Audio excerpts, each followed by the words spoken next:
읽어드리도록 하겠습니다. 선지자 이사야의 글에 보라 내가 내 사자를 내 앞에 보내노니 그가 내 길을 준비하리라.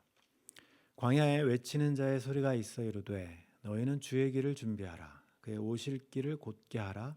기록된 것과 같이 침례 요한이 광야에 이르러 죄사함을 받게 하는 회개의 침례를 전파하니 온 유대 지방과 예루살렘 사람이 다 나아가 자기 죄를 자복하고 요단강에서 그에게 침례를 받더라. 아멘.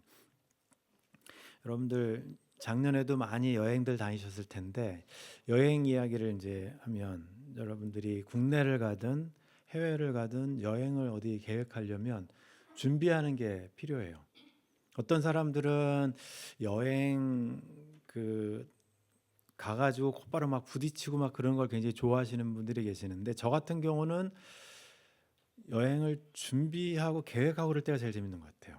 어디 갈까 뭐 할까 뭐 그런 거기 때문에 그때가 제일 재밌는 것 같고 이제 갔다 오고 나면 또 이제 막 정리해야 되는 게 많기 때문에 특별히 뭐 선교지 갈 때는 가져가야 될 게 많을 때 같은데 그때는 막 짐 우겨 넣느냐고 무게 재고 막 그러냐고 정신없고 한국 갔다 올 때도 꼭 올 때 되면 무게 재느냐고 정신없죠.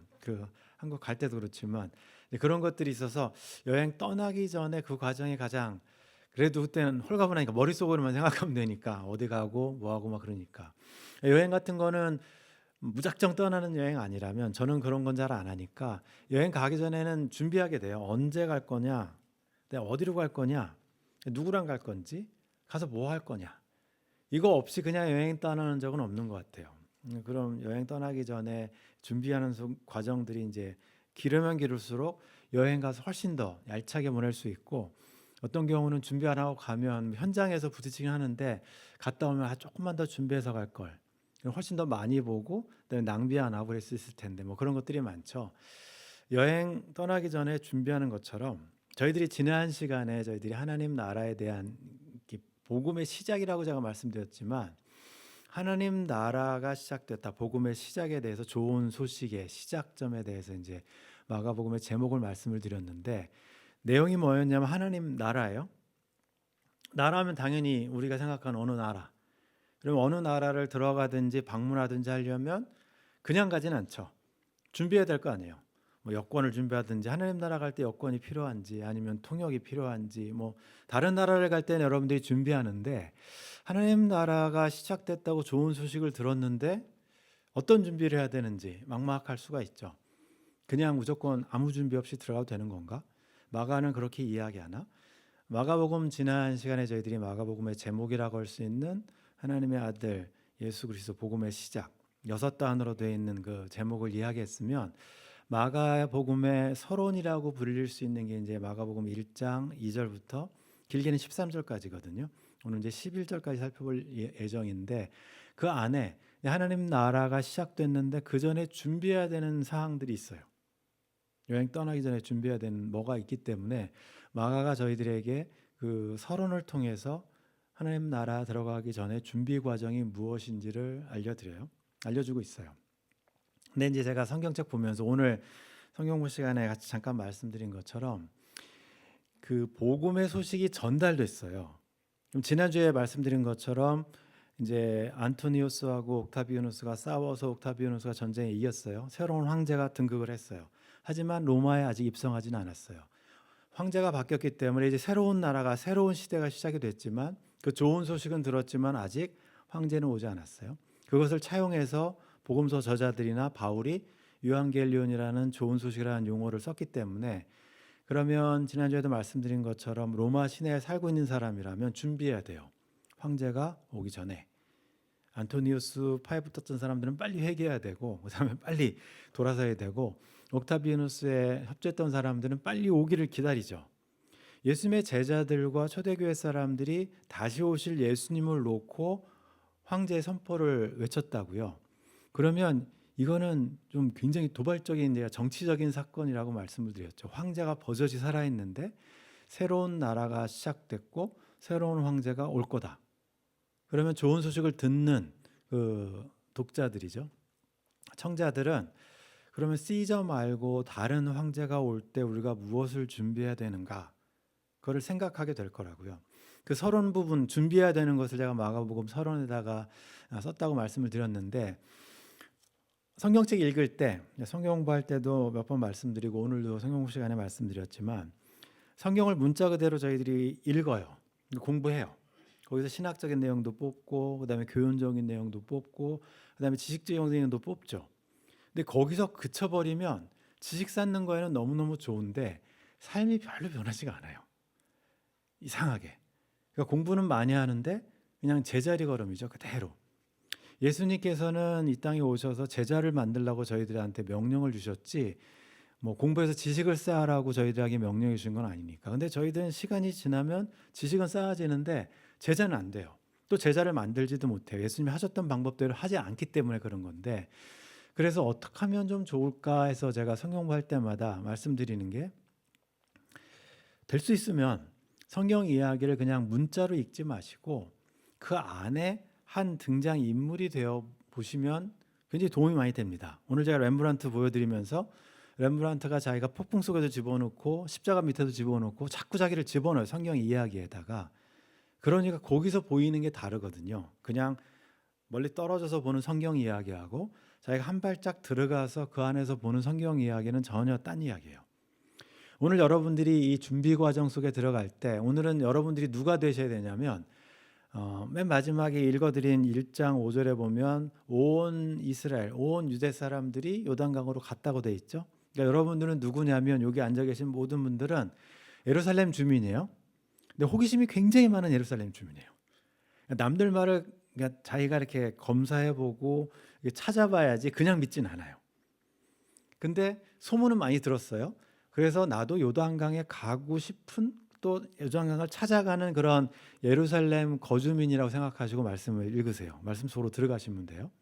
그러니까 침례 요한도 아니고 여러분들은 제자도 아니고 그냥 예루살렘 주민인데 요단강에서 소문이 있어서 나도 요단강에 방문하고자 하는 그런 유대인 중에 한 명이라고 생각하시고 오늘 말씀을 따라오셔야 돼요.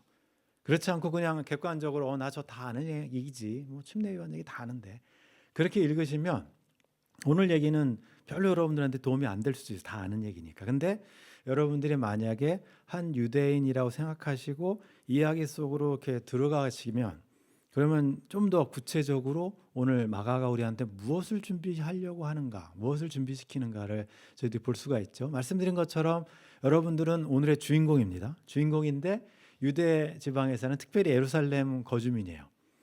소문에 굉장히 민감해요. 유행에 민감해요, 여러분들은. 그래서 다른 사람이 무슨 가방 샀대, 그럼 나도 사야 되고, 다른 사람이 무슨 옷 입었대, 그럼 나도 사야 되고. 그러니까 똑같이 맞춰야죠. 한국 사람들은 유행에 민감하니까. 예루살렘 정도면은 뭐 서울이기 때문에, 그 당시 예루살렘이면 유대의 서울이니까 온갖 소문들이 막 들어오는 시간인데, 근데 만나는 사람마다 한 똑같은 얘기를 해요. 어제도 친구 만났는데 친구가 너 침례 받았어? 너 요단강 갔어? 침례 요한 만나봤어? 근데 안 갔거든요. 아직까지는. 이러다가는 왕따 될 것 같아요. 조만간에. 모든 사람들이 다 지금 요단강에서 무슨 일이 벌어지는지는 다 아는데 자기만 모르거든요. 아직 안 갔거든요. 그래서 그렇다고 무작정도 가는 그런 성격은 아니에요. 유행에 민감하긴 한데 그렇다고 그냥 무조건 사진 않아요. 이게 가치가 있는지, 내가 꼭 갈 필요가 있는지 확인하고 가야죠. 그 정도는 돼야죠. 예루살렘 주민인데.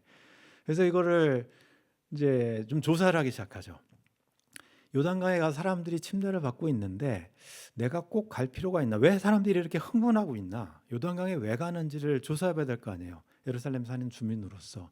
그래서 보니까 여러 가지 이야기가 들리는데, 오늘 여러분들이 읽었던 2절에 보면 뭐라고 써 있냐면, 선지자 이사야의 글에, 그러니까 구약 선지자 지난해 말에도 저희들이 이사야의 글을 계속 읽었어요.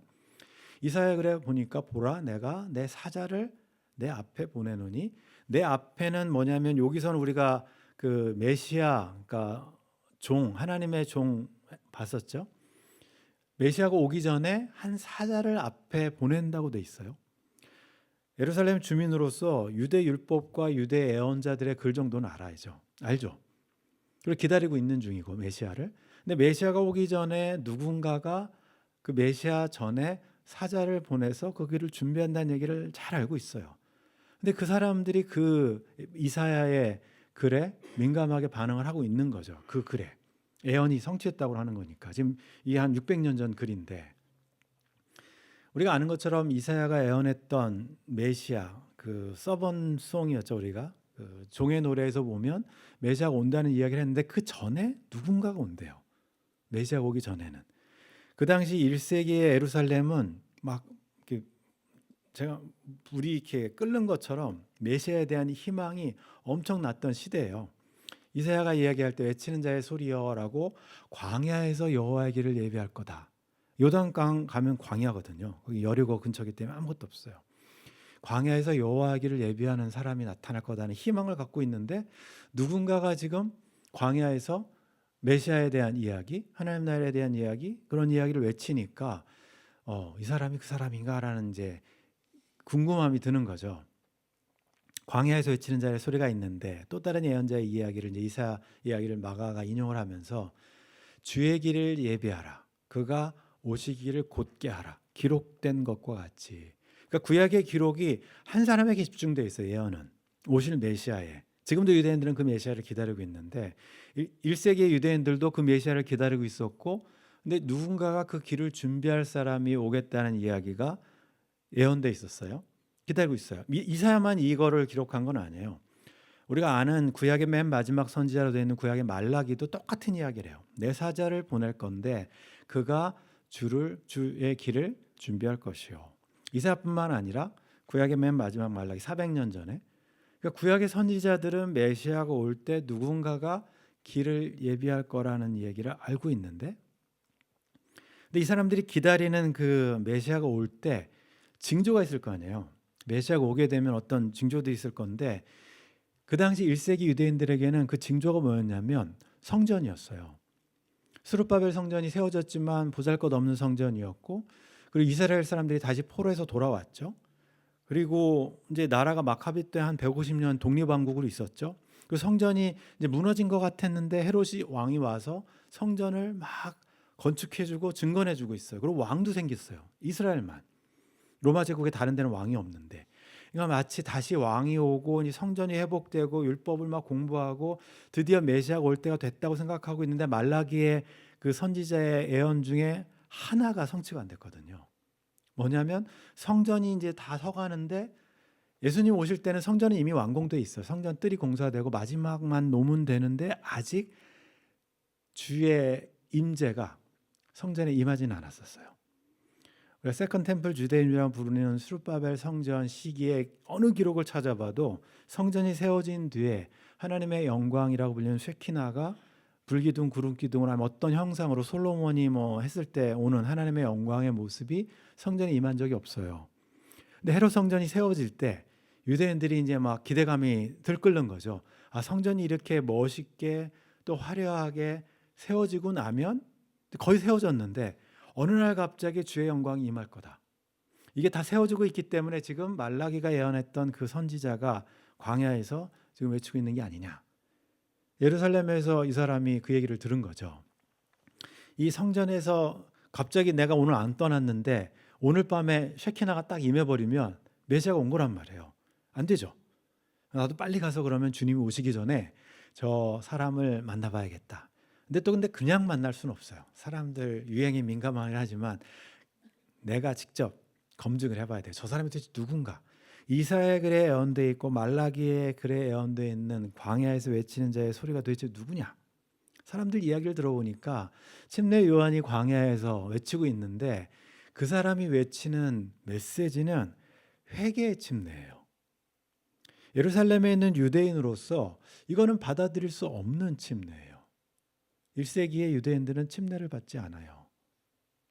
침례는 유대인들에게 속한 게 아니에요. 이방인들이 유대교로 개종할 때 침례를 받아요. 유대인들은 자기들은 하나님의 선민으로 태어나고 믿었기 때문에 침례라는 과정이 없어요. 할례 받고 자기들은 유대인이에요. 침례는 이미 저 패스오버 때, 출애굽기 때 홍해 건넌 걸로 끝났어요.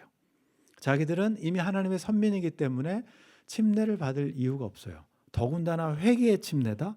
회개는 어디서 하는 거냐면 예루살렘 한복판에 헤롯 성전이 세워지고 제사장이 화목제 무슨 제사 희생 제물을 통해서 회개할 일이 있으면 예루살렘에서 하는 거예요. 거기 제사장이 있고 거기서 희생제물 가져와서 죄사함 받으면 되는데, 근데 예루살렘을 뒤로 놓고 내가 지금 그것도 회개를 해야 되는데 유대인으로서 요단강에 가서 회개 침례를 받는다. 이게 이해가 안 되는 거죠. 유대인으로서는 이해가 안 되는 부분이에요. 근데 자기 말고 다른 사람들은 다 지금 가요. 요단강으로. 그러면서 갔다 오면서 하는 얘기가 예루살렘보다 나은 것 같아. 제가 말씀드렸죠. 요한복음 공부하면서 그 당시 예루살렘의 그 성전 시스템이 얼마나 부패했는지, 사람들이 매년 올라가는 그 환율, 그 다음에 동물값 비싸지고 폭리 취하고 그런 거에 이제 환멸을 느껴서 이거 해봐, 이게 진짜 죄사함 받는 거 맞아 그러는데 요단강에만 갔다 오면 다들 나는 죄사함 받은 것 같다고 막 오니까, 깨끗함 받은 것 같다고 오니까 이 사람도 이제 이렇게 긴가민가한 거죠.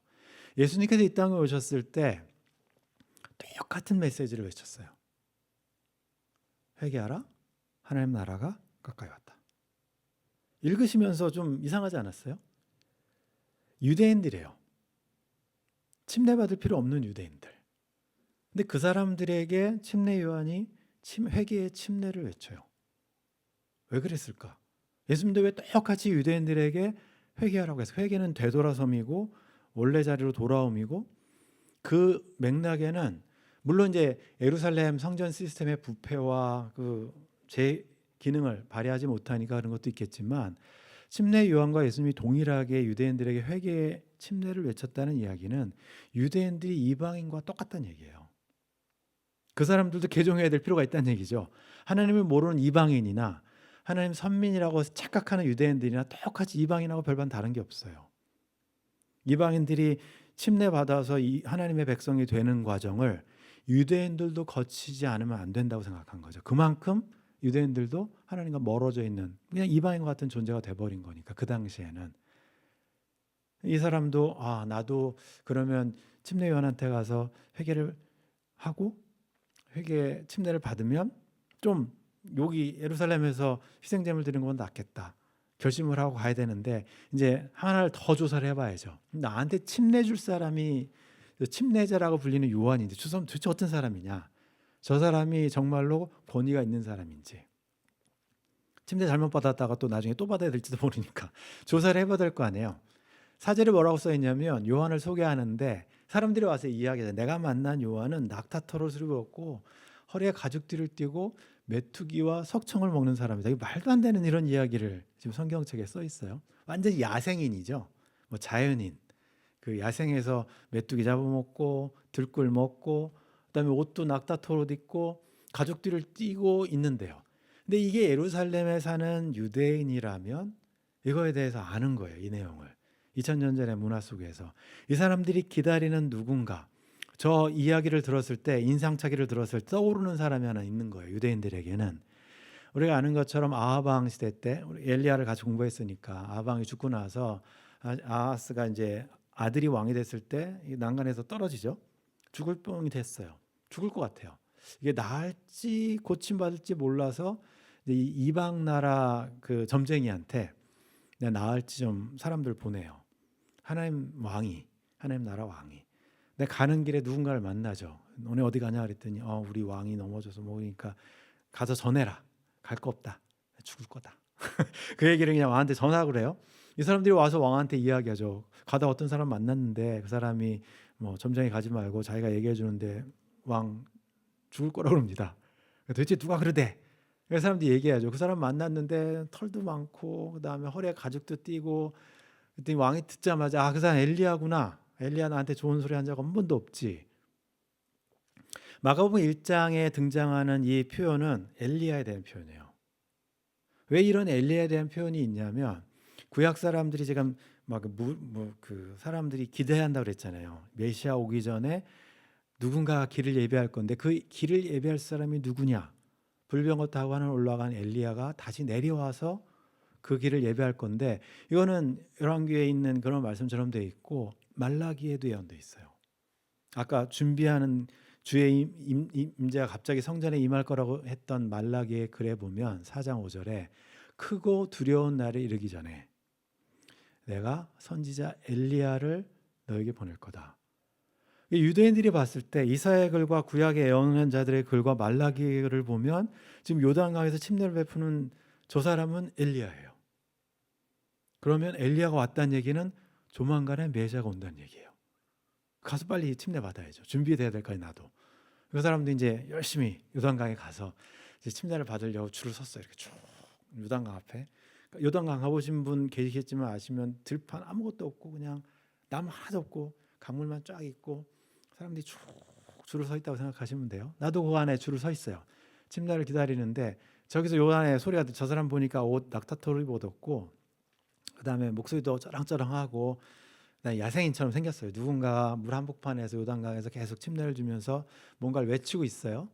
근데 뭐라고 외치냐면 내가 지금 침례를 주고 있는데 길을 예비하는 사람이니까 내 뒤에 오는 사람은 나보다 훨씬 능력이 크다.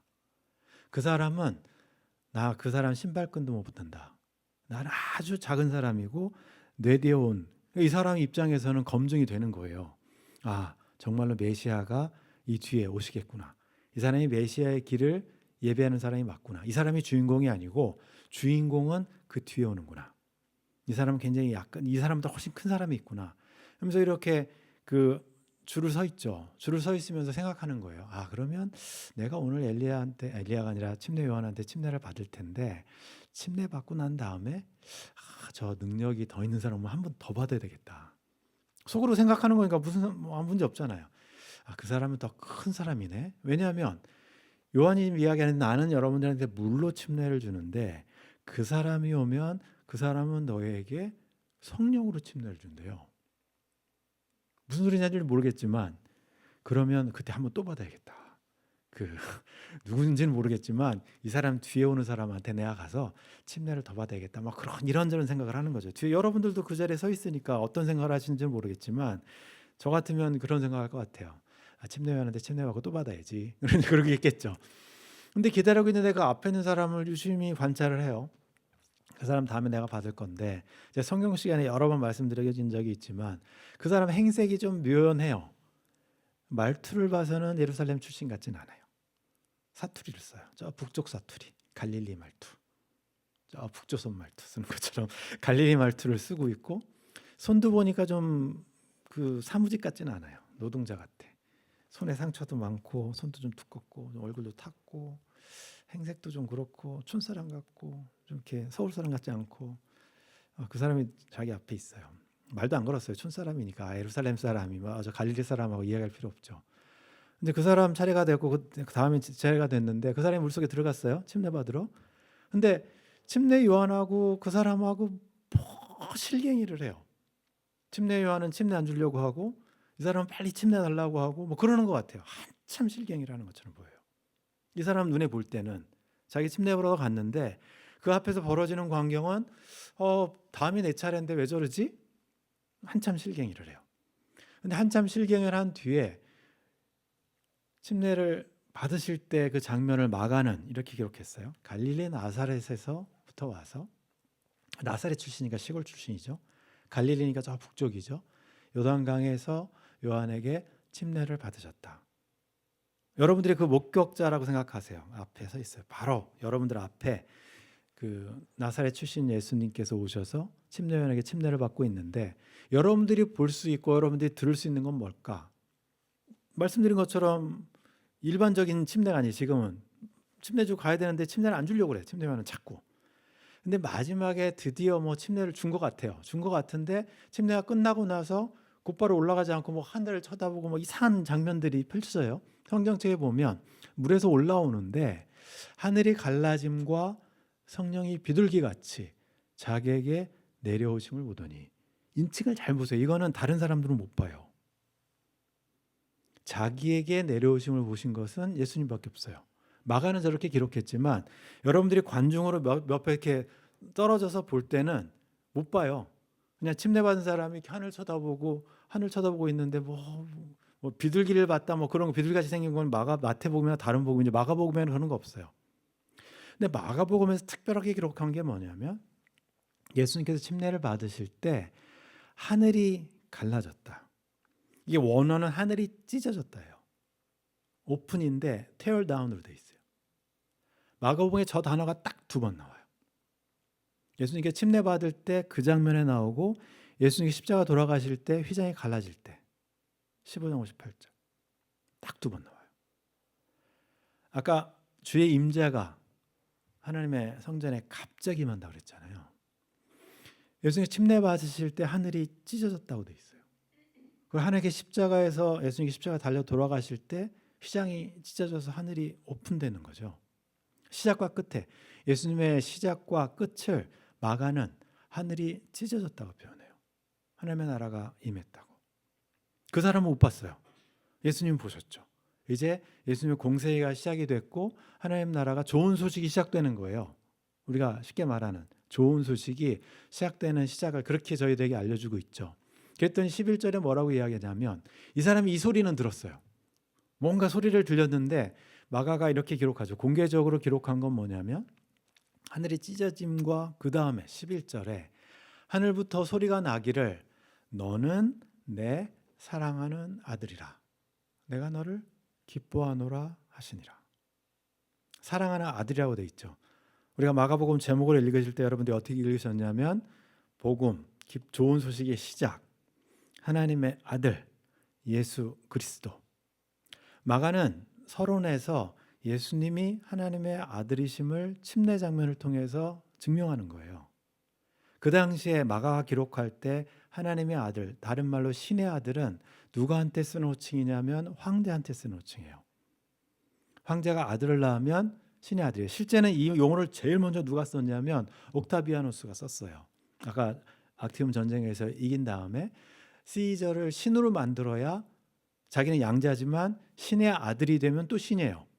그래서 시저를 신격화하기 위해서 시저를 신으로 만들어 놓고 그리고 나는 신의 아들이라고 불렀어요. 그 뒤로 황제들이 자기를 부를 때는 신의 아들이라고 불러요. 전문 용어예요. 저것도 황실 용어이기 때문에 마가가 저걸 갖다 쓰는 거죠. 시저가 신의 아들이 아니라 지금 침례 받으시고 나사렛에서 오셔서 침례 받으신 나사렛 예수 그리스도가 신의 아들입니다. 하나님의 아들입니다. 같은 단어를 다른 사람에게 적용해서 쓰고 있어요. 이게 이제 마가가 자기 복음서 좋은 소식이 무엇인지를 우리한테 증명하기 위해서 진행하는 방법이죠. 그러니까 여러분이 그날 그 자리에 서서 앞에 이 장면을 보고 그 소리를 들었어요. 하나님의 아들? 좋은 소식이죠. 황제의 아들? 쉽게 말하면 새로운 나라가 시작됐는데 새로운 왕이 이 땅에 왔는데 우리의 조상이 왔는데 그럼 그 다음부터 알아봐야 되는 거 있을 거 아니에요. 이 사람이 다윗의 자손인지 이 사람이 왕족인지 예언된 메시아가 맞는지 그건 이제 여러분들의 몫인데 마가는 서론에서 예수님의 침례를 소개하면서 예수님이 하나님의 아들이라는 것을 하늘이 증명해주고 하늘이 오픈돼서 이제 하나님 나라가 시작된 것을 저희들에게 알려주고 있죠. 시간이 지났어요. 이 사람 침례 받았겠죠, 당연히. 근데 그 사람이 요단강에서 침례 받은 다음에 요단강에서의 침례 요한의 침례는 시들시들해져요. 어느 순간에는 침례는 그쳤어요. 요한은 감옥에 갇혔고 우리가 아는 복음서의 이야기는 그렇게 되죠. 만약에 그때 놓쳤으면 이 사람도 그 침례 장면을 목격하지 못했을 거고 하늘이 열리고 예수님 침례 받는 거 못 봤을 거예요. 기회가 지나가면 없으니까. 어느 시간이 지났을 때 침례 요한의 침례는 더 이상 필요 없어요. 예수님이 이 땅에 오신 뒤에는 좋은 소식이 이제 알려지는 거는 또 다른 과정을 통해서 진행이 되는데 오늘 저희들이 본 말씀을 통해서 그럼 요한이 왜 그 침례를 했고 마가는 왜 요한의 이야기를 탄생 스토리부터 안 쓰고 복음의 시작이라고 쓰고 요한의 침례 이야기를 거기다 갖다 놨을까? 요한의 침례의 목적을 우리가 생각하시면 돼요. 마가는 하나님의 아들 예수 그리스도의 복음의 시작이라고 저희들한테 쓰고 있죠. 근데 마가는 이 이야기를 연결하면서 침례 요한의 침례 이야기를 하나님 나라에 들어가기 위한 준비 과정으로 쓰고 있어요. 침례 요한이 우리한테 뭘 준비하라고 해요? 하나님 나라에 들어가기 전에. 다 이방인 취급한다고 그랬잖아요. 다 죄인 취급이죠. 하나님 나라에 들어가려면 여러분들은 깨끗함으로 준비되어 있어야 됩니다. 예수님께서 외치셨던 첫 번째 설교의 제목도 회개하라예요. 이 세상 것과 하나님 나라의 것이 같이 공존할 수가 없기 때문에 하나님 나라의 백성이 되기 위해서는 하나님을 왕으로 인정하고 받아들여야 되는 그 순간이 있어야 돼요. 그게 회개예요. 세상 것에서 돌아서서 하나님 앞으로 나아갑니다. 그러기 위한 준비. 그래서 침례 요한은 물로 깨끗하게 하고 있죠. 그게 지난 다음에 아마 그 사람이 만약에 침례 요한의 침례를 경험하고 그 다음에 이제 예수님을 제자들처럼 쫓아다녔지만 제자는 아니었을지 모르지만 만약에 오순절까지 같이 경험했다면 그러면 침례 요한이 이야기했던 내 뒤에 오시는 분은 성령으로 사람들에게 침례를 할 거다. 그리고 나서 깨달았을 거예요. 이게 무슨 얘기였는지 요한이 한 얘기가 나를 통해서 하나님의 나라가 이제 시작되는구나. 그러니까 침례 요한은 우리를 준비시켜주는 사람이에요. 여러분들한테 묻고 싶어요. 여러분들이 하나님 나라에 지금 들어와 계신데 잘 준비돼서 들어와 계신 건지 아니면 그냥 모르고 들어와 있는 건지 침례 요한은 우리한테 요구해요. 준비되어 있는지. 마가복음을 이제 예수님의 이야기를 저희들이 쫓아가야 되는데 예수님을 쫓아다니려면 잘 준비되어 있어야 돼요. 하나님 나라에 들어가시려면 마가는 우리에게 준비되어 있습니까를 물어봐요. 여러분들 준비되어 있습니까? 모르겠어요. 여행 가기 전에 막 준비하죠. 누군가를 만나기 전에 우리가 예수님의 이야기를 마가복음을 통해서 만날 텐데 예수님을 만난 사람들의 이야기를 만날 텐데 우리도 이제 준비되어 있어야죠. 만약에 여러분들이 뭐 잡 인터뷰가 있어서 직장 들어가기 위해서 준비해 둔다면 막 준비할 거 아니에요. 내가 입사하기 위해서 무엇을 준비했고 하면 뭐라 할 거고 그럴 거 아니에요. 만약에 여러분들이 젊은 시절에 이제 미팅 나간다고 생각해 보세요. 뭐 준비할 거예요? 이제 옷 준비하고 막 준비할 거 아니에요. 새로운 왕을 만난다고 생각해 보세요. 우리가 뭘 준비해야 되는지 준비하는 시간입니다. 그래서 마가복음 통해서 여러분이 잘 준비되어 있는지 침례 요한이 저희들에게 주는 메시지는 마가를 통해서 주는 메시지는 준비되어 있습니까요?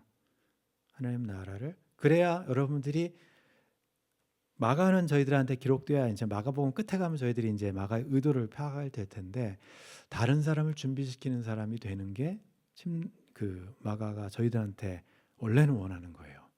침례 요한 같은 역할을 여러분들이 하나님 나라를 맛보고 하나님 나라에 준비된 사람으로서 경험해 봤다면 이제는 다른 사람을 준비시켜서 좋은 소식에 그 소식을 여러분들이 전하는 사람이 되십시오. 그게 마가복음의 주제이기 때문에 여러분들도 잘 일주일 동안 묵상하시고 잘 준비돼서 새로운 한 해 시작하시는 그런 하루하루 되시기 바랍니다. 기도하시겠습니다. 하나님 아버지 저희들 마가복음을 통해서 예수 그리스도가 하나님의 아들이심을 그게 좋은 소식이라는 것을 저희들 듣게 됩니다. 오늘은 침례 요한이 요단강에서 많은 사람들에게 회개의 침례를 지금 외치고 있습니다.